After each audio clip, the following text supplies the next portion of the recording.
Discovering point کے معزز دوستو، میں ہوں محمد احمد اور آپ سب دیکھنے اور سننے والوں کو السلام علیکم۔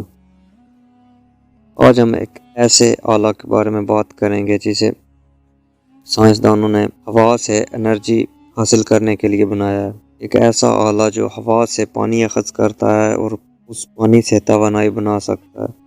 اپنی ویڈیو کو شروع کرنے سے پہلے آپ سے درخواست ہے کہ ہمارے چینل کو سبسکرائب کریں اور بیل کا آئیکن پریس کریں۔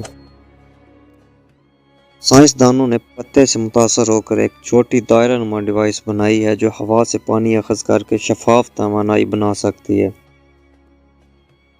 ٹرانسپیرنٹ پورس کنڈکٹیو سبسٹریٹ ایک دبے ہوئے گلاس فائبر کا چھوٹا دائرہ ہے جس پر ایک باریک تہ چڑھی ہوئی ہے جو روشنی جذب کرتی ہے۔ جب یہ ڈیوائس سورج کی روشنی میں ہوتی ہے تو یہ ہوا سے پانی اخذ کر کے ہائیڈروجن گیس بناتی ہے جس کو ممکنہ طور پر ایندھن کے طور پر استعمال کیا جا سکتا ہے۔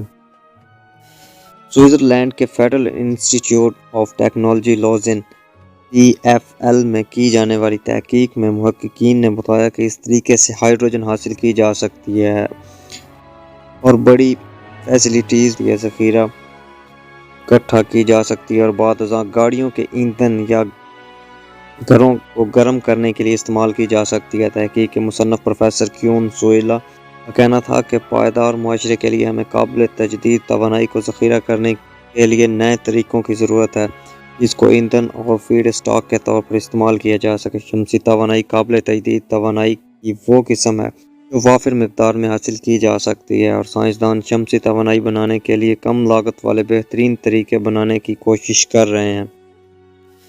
اس آلے کو بنانے والی ٹیم پتے کی فوٹوسینتھیسس عمل سے متاثر تھی۔ یہ ایسا عمل ہوتا ہے جس میں پودے سورج کی روشنی، پانی اور کاربن ڈائی آکسائیڈ کا استعمال کرتے ہوئے آکسیجن بناتے ہیں اور شوگر کی صورت میں توانائی بنتی ہے۔ اس سے قبل سائنسدان سورج کی روشنی اور پانی کا فوٹو الیکٹرو کیمیکل سیل نامی ڈیوائس کا استعمال کرتے ہوئے ہائیڈروجن بنا کر مصنوعی فوٹوسینتھیسس کا عمل کر چکے ہیں۔